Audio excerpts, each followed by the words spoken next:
وہ بڑا فنی ہے کہ جناب وہ جا رہے تھے اور کوہالہ کے پاس ایک کیری ڈبے کے اندر تھے اور وہاں ناکے کے اندر پولیس والوں نے ان کو روکا, آئی ڈی کارڈ مانگنے کی کوشش کی تو انہوں نے بدتمیزی شروع کر دی, اور پولیس والوں کو جیسے پتہ تھا اور انہوں نے سیدھا جا کے فراد احمد کا آئی ڈی کارڈ چیک کیا کہ جناب یہی ہوگا.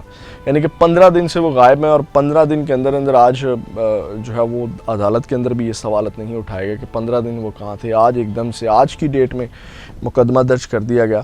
پھر ناظرین مختلف دفعات کے تحت حامد میر صاحب کا ٹویٹ آتا ہے. وہ کہتے ہیں کہ اسلام آباد ہائی کورٹ میں صبح اٹارنی جنرل اور وفاقی وزیر قانون نے عدالت کو بتایا کہ لاپتہ شاعر احمد فرحات دیر کوٹ تھانے میں بند ہے. جبکہ ان کی اہلیہ دوپہر کو دیر کوٹ پہنچی تو مقامی پولیس نے لکھ کر دے دیا احمد فرحات ان کے پاس نہیں بلکہ مظفر آباد پولیس کے بعد ہیں, جس میں ان کے اوپر مختلف مقدمات جو دفعات لگائی گئی ہیں 353/186, 147/148, 149/109 اور اس طرح کی مختلف دفعات لگا کر کے جو انہوں نے تصدیق کی دیر کوٹ تھانے میں. یعنی کہ انہوں نے کہا کہ دیر کوٹ تھانے کے اندر ہیں لیکن وہ وہاں پہ موجود نہیں تھے. مظفر آباد ان کو پولیس لے گیا. ان کو پورے کشمیر کا جو ہے وہ چکر لگوایا جا رہا ہے احمد فرحات کو.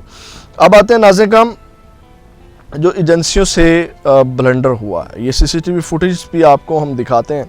یہ وجاہت سمی ہیں تحریک انصاف کے ورکر ہیں اور ان کو ایجنسیوں نے اٹھا لیا تھا, اور اب انہوں نے آج ٹویٹ کیا ہے کچھ دنوں کے بعد جب یہ واپس آئے ہیں. اور یہاں سے آپ کو اندازہ ہوگا کہ جو میں نے بات کی کہ کس طرح خوف کے اندر آ کر کے انہوں نے بلنڈر کیا, یا جس طرح جسٹس محسن اختر کیانی کا جو خوف ہے وہ ایجنسیوں والوں کے اوپر طاری ہے.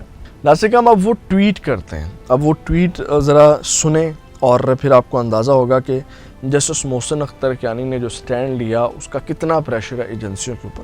وہ لکھتے ہیں مخصوص خفیہ ایجنسی اور سی ٹی ڈی پر مشتمل درجنوں اسلحہ بردار افراد نے مجھے اسلام آباد میں اپنے گھر سے گزشتہ جمعہ کی رات کو 12:10 پر اغوا کیا تھا. میں اپنے والدین کا ایک ہی بیٹا ہوں. اغوا کے لیے خفیہ ایجنسی کی کالی ویگو, سی ڈی ڈی کے 2 ڈالے اور ایک ٹویٹا فیڈر گاڑی کو استعمال کیا گیا.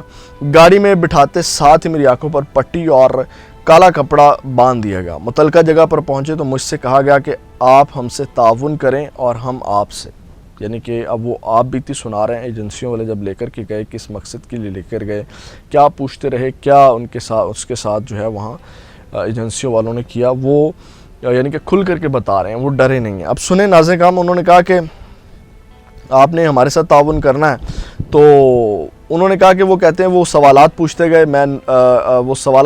گئے کہ آپ 9 مئی میں کہاں تھے وغیرہ وغیرہ, اور میں جوابات دیتا گیا. پھر مجھ سے کہا گیا کہ آپ ویڈیو بناؤ جس میں بتاؤ کہ میں احتجاج اور سوشل میڈیا پر ریاست پاکستان کے خلاف جو بھی کمپین کرتا ہوں اس کا حکم عمران خان اور پارٹی کی سینئر قیادت دیتی ہے اور معافی مانگو. میں نے یہ کام کرنے سے انکار کر دیا. اور وہ کہتے ہیں کہ جیسے ہی میں نے یہ انکار کیا کہ عمران خان کے خلاف کوئی بیان نہیں دوں گا, پھر یہ سنتے ساتھ ہی انہوں نے مجھ پر بدترین تشدد شروع کر دیا. میرے سر اور جسم پر جوتوں مکوں اور مختلف جو اوزاروں سے کئی گھنٹوں تک تشدد کرتے رہے. تشدد کے نشانات ابھی بھی میرے جسم پر موجود ہیں اور تصاویر بھی ریکارڈ کا حصہ بن گئی ہیں. میں عمران خان اور پارٹی کے خلاف بیان کے لیے نہیں مانا اور نہ ہی ویڈیو بنوائی. بدترین تشدد کے بعد جب میری حالت زار ہو گئی تو انہوں نے مجھے پانی پلایا اور کہا کہ آپ کو چھوڑنے لگیں, اور مجھے آمادہ کیا گیا کہ میں اپنے اغوا کی تفصیلات کسی کو نہیں بتاؤں گا. سب سے اہم بات یہ ہے کہ میری اتنی جلدی رہائی کی وجہ جسٹس محسن اختر کیانی کی وجہ سے ہوئی. ٹھیک ہے, اب یعنی کہ جسٹس محسن اختر کیانی نے جو سٹینڈ لیا ہے, جو اب ان کا پریشر جو ہے وہ آپ کو نظر آئے گا. انہوں نے کہا کہ اگر مجھے رہا نہ کیا جاتا تو میرے والدین ہائی کورٹ میں پٹیشن دائر کرتے, جس کے لیے میں نے پہلے سے ہی ایک بیان حلفی لکھ کر اپنے دوست کو دیا ہوا تھا جس میں لکھا ہوا ہے کہ مجھے اغوا کر کے غائب کر دیا جائے. تو ذمہ داران کے نام لکھے ہیں جس کا ڈائریکٹ الزام خفیہ اداروں پر جاتا ہے. جسٹس محسن اختر کیانی جس طرح سے احمد فرحات کا کیس چلا رہے ہیں اس سے احساس اداروں پر سخت ترین دباؤ ہے.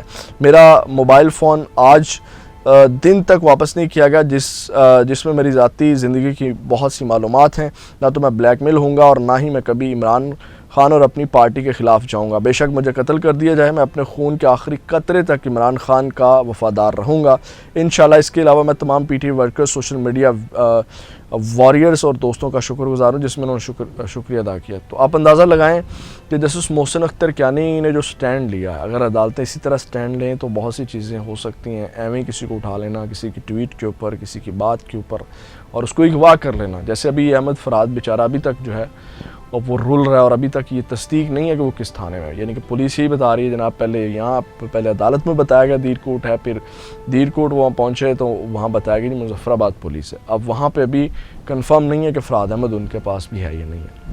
تو یہ نازک کام اب تک یہاں اپڈیٹ سے. اگلے ویڈیو میں آپ کے ساتھ دوبارہ ملاقات ہوگی. اپنا بہت زیادہ خیال رکھیے گا. پاکستان زندہ باد.